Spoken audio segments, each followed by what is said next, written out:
backside barrel riding and you're kind of like in like this position, like in a 10-foot barrel with like so much pressure and water above you.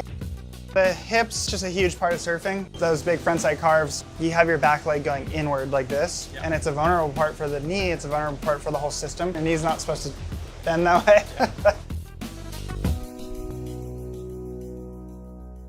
Most people understand that like mobility is super important to performance and longevity, but a lot of people fail to actually invest the time in doing that. Yeah. What's your approach and how do you find that? Well, I definitely think I have been one of those person who failed to invest the time in it and learned the hard way. This year, at least, that's what I felt makes me feel the best, is these really short moments of it. And if I have 5 to 10 minutes in the day, I'll just kind of like do a few of my stretches. And a lot of it is like opening up my legs, I find. Because once my legs get really stiff, my back starts to hurt and it's this funny chain reaction that happens. And it is really crazy, you know, when you have something that like you haven't focused on in a while, somewhere down here in your ankle or your like tibialis muscle or somewhere here, the left side of your back starts to hurt. And you're like, why is my back hurting? Like, I don't know why. All connected, It's right? crazy how much it's connected. And so, yeah, just for me, after my knee injuries and stuff, I spend a lot of time on the mobility on like kind of my lower half for the most part. I like to feel a little more tense rather than too loose. In a muscular kind of way, like if I'm super stretched out, it's funny, my timing is different on the wave. And then if I just do a really light amount of kind of movement, stretching, more going through the movements rather than actual stretching beforehand, I feel a lot better. I feel like I have a lot more energy to give. When I'm kind of in my best mindset, my best routine, it's definitely like a really light warm up before I surf, just going through the movements, getting the muscles kind of blood flowing. And then at the end of the day, just a short, like and it could even be twice a day, but just short and consistent, I found is the best. If I do an hour session of stretching, I don't necessarily feel better the next day. It's more these short doses of it and just keeping those movement patterns. Can you talk about like how your feet and your ankle mobility like impacts your surfing? Yeah, so feet and ankle mobility, I feel like it's kind of the beginning of the chain, right? You know, everything starts down at your feet. From there, you know, if you have a lockup in your feet or a lockup in your ankle, the pressure is going to go to the next part of the chain. And so it's pretty interesting, my injuries over the years, how they've gone. It's gone from, I started with 2 pretty bad ankle injuries. And then after that, it went to my knees. And I think, you know, that was me not just being young and not spending enough time and thinking about like the routine and the actions of after those ankle injuries and really staying on it. And so having a little bit stiffer ankles and then putting all the pressure in the knees. And so, yeah, I think it's just so important to kind of start there and having that good mobility and just going through those movements and getting to those endpoints and being comfortable in those endpoints. I think that's really important. I definitely find being barefoot helps, but I've grown up barefoot, so I mean, yeah, yeah.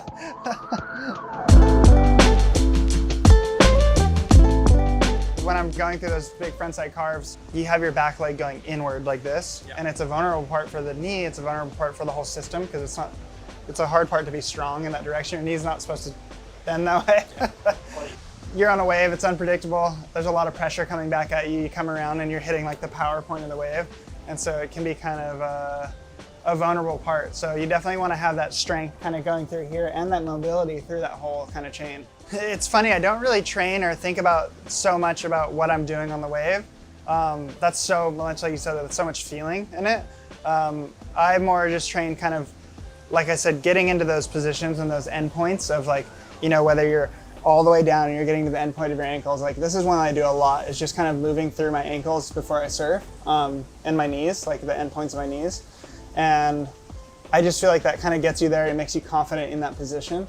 Because that's really, I think a lot of it is just confidence in those positions and confidence that you can kind of come out of that. That can be scary if you're not confident. I know coming back from some knee injuries that you get to that point and you get scared, and so you kind of like try to go around it in a way.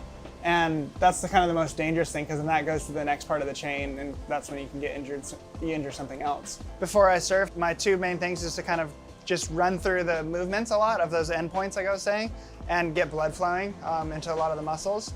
Yeah, I'll kind of start with doing something like this, kind of going through all the ankle mobility and kind of like feeling that out. And then even kind of getting into this position and just like kind of pressing into the toes a little bit like that. And I just literally do it like this. I'm just kind of moving through these positions like this.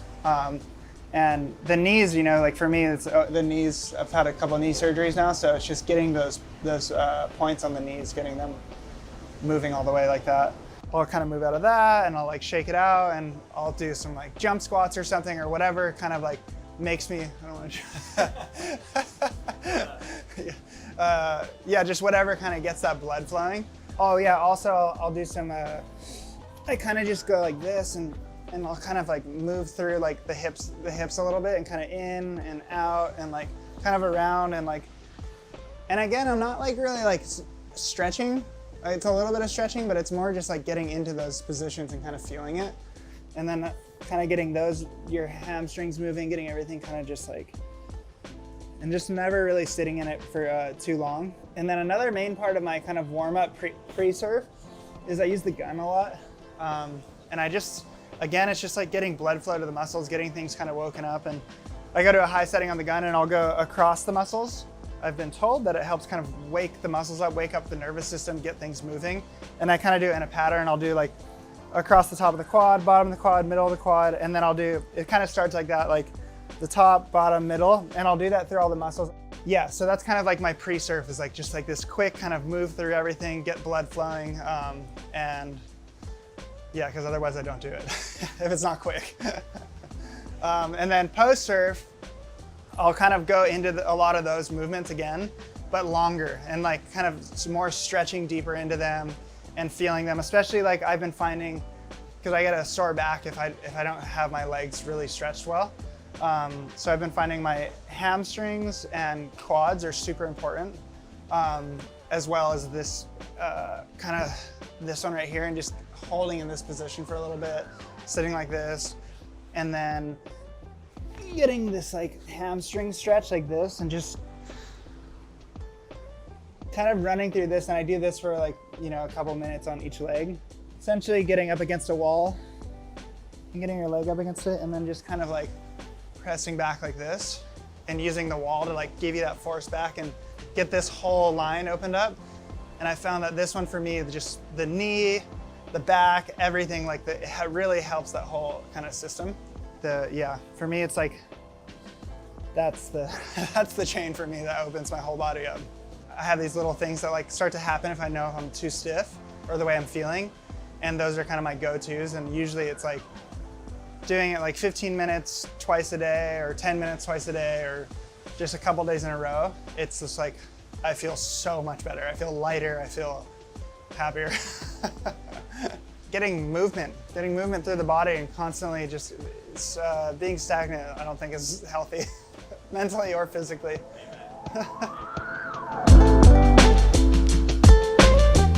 Yeah, so the hips, just a huge part of surfing. You're twisting, you're bending, you're kind of going into all these movements when you surf, and whether you're backside barrel riding and you're kind of like in like this position, like in a 10-foot barrel with like so much pressure and water above you, you're like, okay, yeah, you want to have those hips nice and opened up.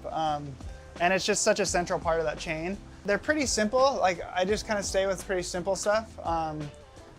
Like, you know, this one for me is like, this one really helps open up my hips and just kind of twisting and moving through these positions like this and getting that feel like up in there. And then also just like, kind of like, is this called pigeon? Yep. So yeah, I'm not gonna say that I have the best form.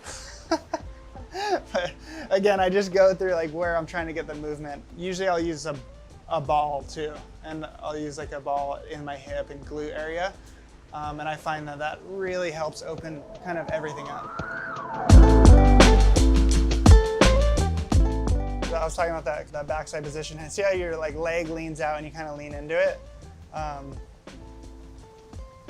because you've got like a real extreme. Yeah, you're kind of like really leaning into it and you're in that low position. So like the other day I had a really good example of one where I'm in that position like this, and my back foot actually came off the board. And so I was stuck like this, going down the wave. The back foot actually came this way. It came this way in the front, but my leg was planted like this. And it was a really scary position because I'm like you know you're gonna fall. I'm looking at the lip in front of me and I'm like, can't turn, and I'm like, oh no. And just having your leg and hip and everything in that position is not fun. But yeah, it's kind of nice to have those extra little bit of movements when things like that happen. That just goes to like being confident in those impositions, I think, and being like, okay, like this is scary, but I've been here before. My second knee injury that I had on this knee, my second ACL, was I got stuck on top of the board. And so I did a big turn and I came down and I had fallen into the board like this with the wave pressing behind me. And so it was an awkward position, that front foot kind of planted weird, but that's the scariest, I think, is when you're being pressed into the board, because when you're being pressed in the water, you just go under and you're kind of just like underwater, ragdolling around. But being pressed into the board or the bottom, that's when it gets scary, because you're usually in an awkward position you don't want to be in, and the water's just moving every which way and you can't really control it. And I think that's when a lot of the injuries happen. Yeah, so I mean, that right there is just like your whole lower body's twisting one way and your other top of your body's trying to counter it and stop the turn. Because if you keep going, you're gonna keep spinning, you know? And I think that's what a lot of surfing usually is, unless you're doing a full spin of some sort. It's countering what the lower body's doing in order to bring it back and keep your momentum going down the line. Knowing how to use your core properly is probably really important. Probably. I'm probably not the best example of that, to be honest. A lot of mine just comes off of just feeling what I do, but your body kind of evolves to what you do, I guess. So like on my back, my left side is twice the size of my right side. I don't know if you can kind of see it, but it's like this like big muscle here, not much here. And that's just from twisting one way like my whole life and just constantly doing that and not doing a lot of the work to counteract it. But I definitely know that for me, like I could use my core more, and when I'm in my best self and my good energy and I can think about it, I am using my core more. I'm like turning through. When I go through a turn, it's like you're pushing through here more than you're pushing through here. And I think that allows a lot more power into surfing.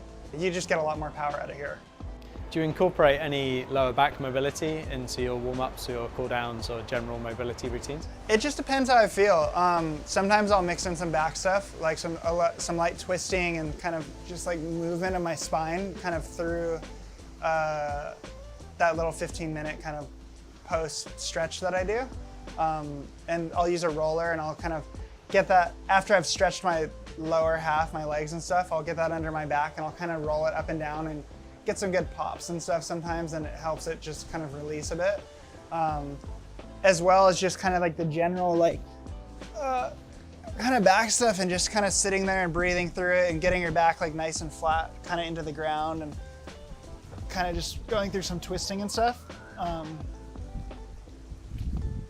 And yeah, so I'll mix that stuff in, but a lot of it's based on kind of how I'm feeling or what I feel I need. So I guess I'm a lot more like that, and just like being dynamic about my stretching and being like, okay, I feel like I need a little more of this right now. I need a little more of this. The shoulders, there's probably two that I do for my shoulders. You're paddling so much, your shoulders do get stiff.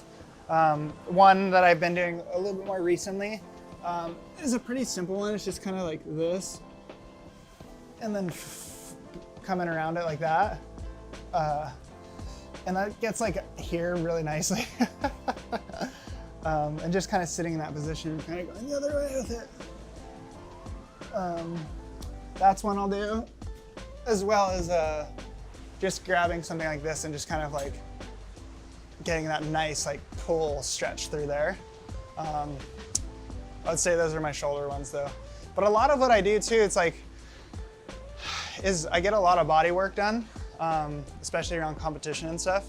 And it's just with other people doing tissue work. And I find that mixed in with bits of stretching is kind of probably the best balance of all. Because there's just some parts that are so hard to get yourself, you know, and like having someone else work on it and work that muscle into there, it's like, yeah, so I can't count out all the people that have helped me in that sense.